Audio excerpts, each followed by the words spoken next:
ஒரு நிமிஷம் கேளுங்க. 4 விதமான பொய்கள் இருக்குன்னு சைக்காலஜில சொல்றாங்க. அது கலரா டிஃபைன் பண்ணியிருக்காங்க. முதல்ல வெள்ளை, ஒயிட்டு. நெக்ஸ்ட் வந்து கிரே சொல்றாங்க. அடுத்தது கருப்பு. அடுத்தது வந்து சிவப்பு. அது என்ன? இந்த மாதிரியான பொய்கள்.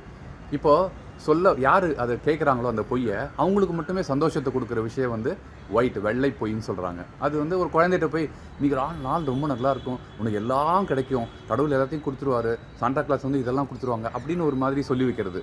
அது வந்து அந்த குழந்தைய ரொம்ப சந்தோஷப்படுத்திடும் இல்லையா? அத வந்து ஒயிட் லைன்னு சொல்றாங்க. கிரே லைன்ங்கிறது என்னன்னா, 2 பேருக்குமே சந்தோஷத்த குடுத்துக்கும். "என்ன எப்படி நினைக்கிறீங்க நீங்க? நான் ரொம்ப சந்தோஷமா இருக்கேன். நீயும் சந்தோஷமா இருக்கியா?" "ஆமா, ஆமா." அப்படின்னு சொல்லிட்டு போயிட்டே இருக்கிறது. பிரச்சனைகள் நெறைய இருந்துட்டு இருக்கலாம். 3வது, அரசியல்வாதி ஸ்டேஜில சொல்றாங்க இல்லையா? "எனக்கு வாக்களிங்க. உங்க தொகுதிக்கு நான் இத செய்றேன், அத செய்றேன்னு" சொல்றாங்க இல்லையா? அது வந்து அவங்களுக்கு மட்டும் தான் பெனிஃபிட். தொகுதிக்கு ஏதாவது ஆகுமான்னு தெரியாது. அது கருப்புல பொய்ன்னு சொல்றாங்க. 4வது சேப்பு பொய். "கூடியிருக்கும் மக்களே" அப்படின்னு ஒரு 4 பேர் உட்கார்ந்திருக்கிறவங்கள பார்த்து சொல்றது. மக்களே இருக்க மாட்டாங்க. இது வந்து சேப்பு பொய். யாருக்கும் லாபமும் இல்ல, நஷ்டமும் இல்ல. இதுல எந்த